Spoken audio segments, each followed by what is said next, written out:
জয় পাগলা বাবার জয়। বন্ধুরা, সবাইকে অনেক অনেক স্বাগত। আশা করছি সকলেই ভালো আছেন এবং সুস্থ আছেন। বন্ধুরা, আগামীকাল 28শে অক্টোবর একটি বিরাট বড় রাজযোগ তৈরি হচ্ছে, নবপঞ্চম রাজযোগ। নবপঞ্চম রাজযোগে দেবগুরু বৃহস্পতি এবং গ্রহদের সেনাপতি মঙ্গল এরা দুজনেই মুখোমুখি হতে চলেছেন, এবং এই সময়টাতে আপনাদের একটি বিরাট বড় নবপঞ্চম রাজযোগ তৈরি হবে, যার কারণে সিংহ রাশির জীবনে কিন্তু বিরাট বড় একটা পরিবর্তন আসতে চলেছে। কী কী পরিবর্তন আসতে চলেছে চলুন সেই বিষয় নিয়ে একবার একটু আলোচনা করে নিই। সর্বপ্রথম আমাদের জানতে হবে যে নবপঞ্চম রাজযোগটা কী। নবপঞ্চম রাজযোগ হচ্ছে যখন দুটি গ্রহ নবম ঘর এবং পঞ্চম ঘরে মুখোমুখি এসে উপস্থিত হয়, তখনই কিন্তু নবপঞ্চম একটি রাজযোগ তৈরি হয়। আর জ্যোতিষশাস্ত্রে এই নবপঞ্চম রাজযোগকে কিন্তু বিরাট বড় একটি গুরুত্বপূর্ণ ভূমিকা দেওয়া হয়েছে এবং বিরাট বড় শক্তিশালী একটি রাজযোগ হিসেবে বিবেচনা করা হয়। এবার এটাও আমাদের বুঝতে হবে যে পঞ্চম ঘর আর নবম ঘরটা কিসের কারণ, কী কারণে আমাদের রাজযোগটা তৈরি হচ্ছে বা এতে লাভটা কী কী আসতে পারে। প্রথমত পঞ্চম ঘর, যেটা কিনা খেলাধুলা, বিনোদন, প্রেম, বুদ্ধিমত্তা, সৃজনশীলতা, তার সাথে সাথে অংশীদারিত্ব, ব্যবসা, স্ত্রীর মাধ্যমে সম্পত্তির লাভের জায়গা, এই জিনিসগুলোকে নিয়ন্ত্রণ করে, বুদ্ধিকে নিয়ন্ত্রণ করে। আর তারই সাথে সাথে আরেকটা জিনিসকে নিয়ন্ত্রণ করে, সেটা হচ্ছে আমাদের শারীরিক অঙ্গ প্রত্যঙ্গ, যেমন ফুসফুস, যেমন মেরুদণ্ড, হৃৎপিণ্ড, এই জায়গাগুলোকে নির্দেশন করে। এটা তো গেলো পঞ্চম ভাব। এর সাথে সাথে আরেকটা কী হয়, যে সন্তান সুখেরও জায়গা কিন্তু এই পঞ্চম ভাব থেকে হয়, পঞ্চম ঘর থেকে হয়। নবম ঘরে কী আছে? নবম ঘরে আছে সৌভাগ্য, নবম ভাগে আছে ধর্ম, দর্শন, আধ্যাত্মিকতা। দেবগুরু বৃহস্পতি, যিনি কিনা আধ্যাত্মিকতার কারক, ধর্ম এবং জ্ঞানের কারক, তো উচ্চশিক্ষার কারক সেই জায়গাটা, সরকারি সুখ সুবিধা লাভের কারক, তার সাথে সাথে সৌভাগ্যের কারক, সৌভাগ্য উন্নত করার কারক। এরই সাথে সাথে শারীরিক কিছু জায়গা, যেমন ধরুন হাঁটুর জায়গা, জয়েন্টের জায়গা, উরুর জায়গা অর্থাৎ থাইয়ের জায়গা, এই জায়গাগুলোকে নির্দেশনা করে। তার সাথে সাথে বিদেশ থেকে লাভকে নির্দেশনা করে, সৌভাগ্যকে নির্দেশনা করে, আর্থিক দিকটাকে নির্দেশনা করে, সরকারি সুযোগ সুবিধা লাভ, এই জায়গাগুলোকে কিন্তু নির্দেশনা করে। তো যখনই এই নবপঞ্চম রাজযোগটি তৈরি হবে এই আগামীকাল 11:45 সকালবেলায়, ঠিক সেই মুহূর্ত থেকে কিন্তু সিংহ রাশির জীবনে কিন্তু বিরাট বড় একটা পরিবর্তন আসতে চলেছে। কোন কোন দিকে? সর্বপ্রথম যেটা আমি বলেছিলাম যে পঞ্চম ভাব থেকে আপনারা যেই লাভগুলো পাবেন, তো পঞ্চম ভাবের লাভ হিসেবে আপনাদের প্রেম প্রীতি ভালোবাসার জায়গাগুলোকে আপনাদের ঠিক হবে।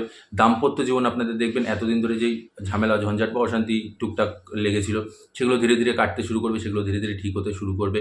তার সাথে সাথে সন্তানকে নিয়ে যে চিন্তা, সন্তানকে নিয়ে যে ব্যতিব্যস্ততা বা সন্তানকে নিয়ে যে ঝামেলাগুলো আপনারা ফেস করছিলেন বা মানসিক যে অবসাদগুলোতে আপনারা ভুগছিলেন, সেই জায়গাটা আপনাদের উন্নত হবে। প্রেম ভালোবাসা বাড়বে, বিনোদনের প্রতি আপনাদের ঝোঁক বাড়বে। তার সাথে সাথে আপনাদের বুদ্ধি এবং সৃজনশীলতা আগের থেকে আরও বেশি পরিমাণে উন্নত হবে। এরই সাথে সাথে আপনারা দেখতে পারবেন যে এই সময়টাতে আপনাদের আত্মীয়স্বজন বা পরিবারের মধ্যেও কিন্তু আপনার সুনাম, আপনার সুখ্যাতিও আলোচনা হবে। আপনি সেখান থেকে লাভ পেতে শুরু করবেন। এর সাথে সাথে কী হবে, নবম ভাব থেকে যেহেতু নবম ভাবটা যেহেতু আমি বললাম, তো নবম ভাবের জায়গাটা আপনাদের উচ্চশিক্ষা, যেসব জাতক জাতিকারা দীর্ঘদিন ধরে উচ্চশিক্ষার জন্য তৈরি হচ্ছিলেন বা কোনো না কোনো সমস্যা আসছিল, উচ্চশিক্ষার জন্য নিজেদেরকে নিয়োজিত করছিলেন, সেটা কম্পিটিটিভ এক্সাম হোক বা সেটা যে কোনো ধরনের উচ্চশিক্ষাই হতে পারে, সেই জায়গাটায় যে বাধা বিপত্তিগুলো আসছিলো সেই জায়গাটা আপনাদের তৈরি হবে, সেই জায়গাটা আপনাদের ভালো হবে। বিদেশে যাওয়ার সুযোগ আসবে, বিদেশে গিয়ে পড়াশোনা করার সুযোগ আসবে, বিদেশে গিয়ে ব্যবসা করার সুযোগ আসবে। আপনি কোনো না কোনো আচমকা দেখবেন এই সময়টাতে একটা আচমকা কোনো না কোনো ডিল আপনাদের ক্র্যাক হতে পারে, যেই ডিলটা অনেক দিন ধরে আটকে ছিল। সরকারি মাধ্যম থেকে যে সমস্যাগুলো আপনারা ফেস করছিলেন, সরকারি কোনো টাকা পয়সা আটকে ছিল, সরকারি মাধ্যমে আপনার পিএফের টাকা হতে পারে বা মিউচুয়াল ফান্ডের হতে পারে বা যে কোনো সরকারি মাধ্যমের যে কোনো খাতা, টাকা আপনারা যেটা আপনাদের আটকে ছিল, সেই সরকারি কাজগুলো, সেটা শুধু টাকার ক্ষেত্রে না, সেটা যে কোনো বিষয়, সরকারি কাজের যে বাধা বিপত্তিগুলো আসছিলো, সেই জায়গা থেকে আপনারা লাভবান হতে শুরু করবেন, সেখান থেকে আপনারা ভালো ফল পেতে শুরু করে দেবেন। উচ্চশিক্ষা আপনাদেরকে ভালো মতন আপনাদের এই জায়গাটা দেবে, জ্ঞান অর্জন হবে এই সময়টা, আধ্যাত্মিকতা বাড়বে আপনাদের। সবথেকে বড় বিষয় যেটা, সেটা হচ্ছে যে আধ্যাত্মিকতা বাড়বে এই সময়টাতে। দেখবেন যে হয়তো এই কয়দিন কেতুর প্রভাবে আপনাদের একটুখানি বলতে পারেন যে ওই পড়াশোনা, পুজো পাঠ বা ধর্ম আচার্য, এই জায়গাটাতে একটু আপনারা দূরে দূরে ছিলেন বা সেরকমভাবে করছিলেন না। এখন এই সময়টা কিন্তু আবার আপনাদের আধ্যাত্মিকতার প্রতি মনটা বাড়বে, আধ্যাত্মিকতার প্রতি আপনাদের ঝোঁকটা আসবে, আপনারা পুজো আগের তুলনায় বেশি পরিমাণে সেবা করবেন খুব সুন্দর করে ঈশ্বরের। এর সাথে সাথে আর কী ফল দেবে, সেটা হচ্ছে যেরকমটা বললাম যে বিদেশ মাধ্যমে তো আপনাদের লাভ রয়েছে, সৌভাগ্যকে খুব পরিমাণে উন্নত করবে। সৌভাগ্য অর্থাৎ আপনাদের আর্থিক ভাগ্যটা আপনাদের উন্নত হচ্ছে, কোনো না কোনো দিক থেকে কোনো বাধা বিপত্তি আসছিল, যে কোনো কাজে হয়তো আপনাদের কোনো বাধা বিপত্তি আসছিল বা আপনারা ঠিকভাবে করে উঠতে পারছিলেন না, এই সময়টাতে দেখবেন সেই জায়গাগুলো কিন্তু সিংহ রাশির জাতক জাতিকাদের এখন ভালো হতে শুরু করবে একটু একটু করে। আমি এই মাসে প্রথমেই বলেছিলাম যে এই বছরে কিন্তু অনেকগুলো, এই মাসে অক্টোবর মাসে অনেকগুলো গ্রহের ট্রানজিট আছে, সেক্ষেত্রে ভালো ফল পাবেন। সেই গ্রহেরই ট্রানজিটের ফলে কিন্তু আপনারা এই সময়টাতে, এই যে আগামীকাল নবপঞ্চম রাজযোগ তৈরি হচ্ছে, যেরকমটা বলেছিলাম যে নবপঞ্চম রাজযোগ সবথেকে শক্তিশালী রাজযোগ, এই সময়টাতে আপনাদের আর্থিক দিকেও আপনারা খুব পরিমাণে লাভবান হতে চলেছেন। জ্ঞানের প্রসার ঘটবে আপনাদের মধ্যে, ভালোবাসার প্রসার ঘটবে, শিক্ষার প্রসার ঘটবে, তার সাথে সাথে বিদেশ যাত্রার সুযোগ আসবে আপনাদের, ভ্রমণের সুযোগ আসবে আপনাদের এই সময়টাতে। এবং এর সাথে সাথে অর্থভাগ্য তো আপনাদের খুলছে, আর্থিক দিকও আপনাদের যথেষ্ট উন্নত হবে। ব্যবসাতে আপনারা যারা যেসব জাতক জাতিকারা ব্যবসা করছেন, ব্যবসাতে হয়তো সেরকমভাবে লাভ করে উঠতে পারছিলেন না, এখন কিন্তু ব্যবসাতেও আপনারা ভালো ফল পেতে শুরু করে দেবেন। ব্যবসার দিক থেকেও আপনারা উন্নত বোধ করবেন এবং দেখবেন যে ব্যবসাতেও আপনাদের লাভ আসছে, টাকা পয়সা ইনকাম হচ্ছে আগের তুলনায়, সঞ্চয় বৃদ্ধি হবে আগের তুলনায় এই রাজযোগের ফলে।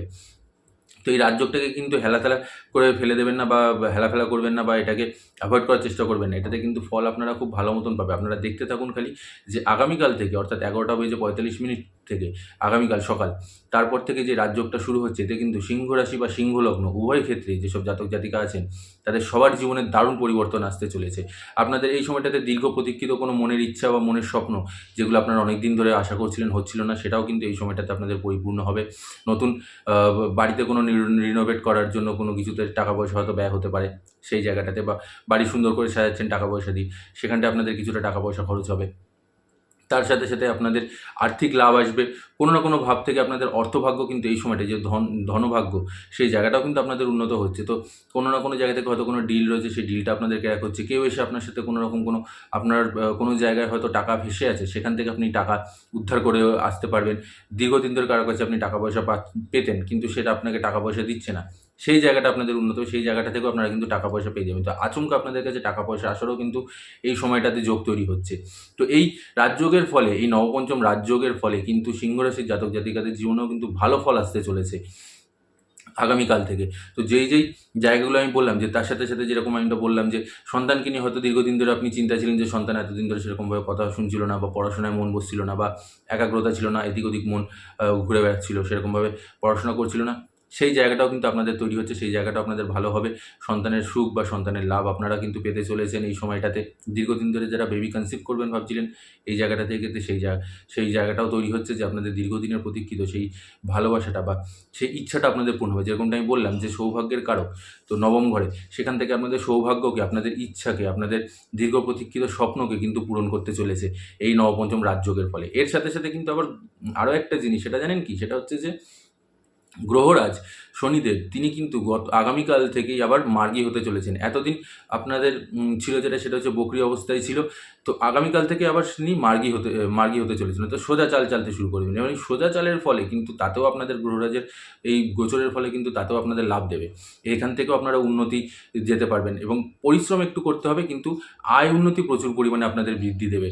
আটকে থাকা কাজগুলো, বাধা বিপত্তিগুলো সমস্ত কিছু কাটবে। ব্যবসাতে যে আপনারা মুখ থুবড়ে পড়েছিলেন, সেই ব্যবসার জায়গাটা আপনাদের উন্নতি হবে। যেখান থেকে আপনাদের টাকা আসার কথা ছিল, আসছিল না, সেই জায়গাটা আপনাদের ক্লিয়ার হবে।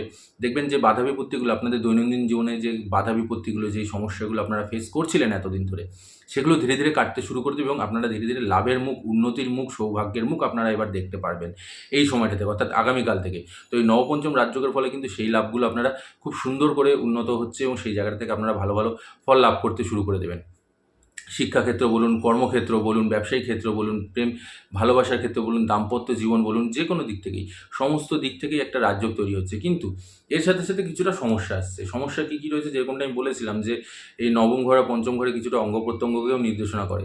যেরকমটা হচ্ছে যে আপনাদের ফুসফুস, হৃৎপিণ্ড, তার সাথে সাথে আপনাদের হাঁটু, জয়েন্ট, মেরুদণ্ড, এইসব জায়গাগুলো নির্দেশনা করছে। তো সেই জায়গাগুলোতে আপনাদেরকে একটু সাবধান থাকতে হবে। অর্থাৎ রাস্তাঘাটে চলাফেরা করার সময় সাবধানে থাকতে হবে, যাতে কোনো রকম কোনো দুর্ঘটনা না ঘটে, বা আপনার কোনো রকম কোনো আঘাত না লাগে। পেটের সমস্যা যদি দেখা দেয়, হৃৎপিণ্ড বা ফুসফুসের কোনো সমস্যা দেয়, সেক্ষেত্রে আপনাদের ডাক্তারের সাথে যোগাযোগ করতে হবে। জয়েন্টের ব্যথা যদি আপনাদের হুট করে শুরু হয়ে যায়, আর্থারাইটিস হোক, বা বাতের ব্যথা, বা গাঁটের ব্যথা, এই জায়গাগুলো যখন হঠাৎ করে কোনো আচমকা ব্যথা বা কোনো কিছু আপনারা অনুভব করেন, কোনো সমস্যা, তৎক্ষণাৎ কিন্তু ডাক্তারের সাথে কনসাল্ট করবেন। এই ফেলে রাখবেন না, নচেৎ সেটা কিন্তু এটা একটা দীর্ঘমেয়াদী রোগেও পরিণত হতে পারে। সুতরাং এই জায়গাগুলো কিন্তু আপনাদেরকে সাবধান থাকতে হবে। ভালো জিনিস তো রয়েছে, তার সাথে খারাপ জিনিস থাকবে, এটা তো স্বাভাবিক। একেবারেই যে পুরোটা ভালো হবে তা তো নয়, ভালোর সাথে খারাপটাও আসবে। তো সেই জিনিসগুলোকে আপনাকে এখন করতে হবে। আর প্রতিকার হিসাবে একটা জিনিস আমি বলব, সেটা হচ্ছে যে ঈশ্বরের নাম জপ, তার সাথে সাথে হনুমান চালিসা পাঠ। এছাড়া আর অন্য কোনো কিছু না। ঠাকুরের নাম জপ করুন, ঠাকুরের সেবা করুন, মানুষের সেবা করুন, মানুষের সাথে ভালো ব্যবহার করুন। কটু কথা বলবেন না, বাজে কথা বলবেন না। এমনি আপনারা ঢাইয়ার মধ্যে রয়েছেন, সুতরাং মুখের ভাষা আপনাদেরকে সংযত রাখতে হবে, খুব সাবধানে থাকতে হবে। কোনো রকম কোনো বাজে নেশা বা কোনো রকম কোনো নোংরা কথা, নোংরা কাজ, অসৎভাবে টাকা ইনকাম করা, এই জিনিসগুলো থেকে নিজেকে বিরত থাকতে হবে। কাউকে আঘাত দিয়ে কথা বলা বা কারোর প্রতি খারাপ মনোভাব রাখা, এই জিনিসগুলোকে নিজেদেরকে ঠিক রাখতে হবে। নচেৎ এরও তো একটা, এইসব কর্মেরও তো একটা ফল রিটার্ন আসে। তো সেগুলোতে আপনাকে ভুগতে হতে পারে। তখন আপনারই খারাপ লাগবে যে আপনি যে জিনিসটা করছেন তার জন্য আপনাকে আরও বেশি মাশুল গুনতে হচ্ছে। তো সেই জিনিসটা আপনাদের সাবধান থাকতে হবে। কারণ একটা জিনিস মাথায় রাখবেন, পাপ আপনি কী করেছেন না করেছেন জানা নেই, তবে শাস্তি কিন্তু ভরে, ভরে দেবে আপনাকে বড় বাবা। কারণ ঢাইয়ার মধ্যে রয়েছেন। এটা কিন্তু আপনাদেরকে এটা কিন্তু আপনাদেরকে মাথায় রেখে দিতে হবে। সুতরাং কর্মের ফল যাতে ভালো হয়, সেই জন্য নিজের কর্মকে ভালো রাখতে হবে, ঈশ্বরের নাম জপ করতে হবে, সবার সেবা করতে হবে, নিজেকে ভালো থাকুন, নিজে সৎ থাকুন, দেখবেন সব কিছু ঠিক হয়ে যাবে। আর অন্য কোনো কিছু চিন্তা করতে হবে না। ঠিক আছে? তো এই ছিল সম্পূর্ণ তথ্যটি। শুধু অপেক্ষা করুন, আগামীকাল নবপঞ্চম রাজযোগ যখন শুরু হবে, তারপর থেকে সিংহ রাশির জীবনে বিরাট বড় পরিবর্তন আসতে চলেছে। বিরাট বড় পরিবর্তন আপনারা দেখবেন, প্রচুর লাভের মুখ দেখবেন আপনারা সব দিক থেকে। শুধু অপেক্ষা করুন আর ঈশ্বরের নাম জপ করুন। তো বন্ধুরা, এখানেই আমি শেষ করছি। আশা করছি আপনাদের ভিডিওটি ভালো লেগেছে। ভালো লাগলে অবশ্যই একটি লাইক আর কমেন্ট করে জানাবেন। তার সাথে সাথে প্রচুর, প্রচুর, প্রচুর, প্রচুর শেয়ার করে দেবেন বন্ধু-বান্ধব এবং আত্মীয়-স্বজনদের মধ্যে। আর যারা চ্যানেলে নতুন আছেন, তারা চ্যানেলটিকে সাবস্ক্রাইব করে পাশে থাকা বেল আইকনটি প্রেস করে অল নোটিফিকেশনটি অন করে নেবেন। আজ এখানেই শেষ করছি। কমেন্ট বক্সে কিন্তু পাগলা বাবার জয় লিখতে একদমই ভুলবেন না। আমি পাগলা বাবার কাছে আপনাদের এবং আপনাদের পরিবারের সকলের সুস্থতা এবং মঙ্গল কামনা করছি। সবাই ভালো থাকবেন এবং সুস্থ থাকবেন। জয় পাগলা বাবার জয়, জয় মা সুন্দরী।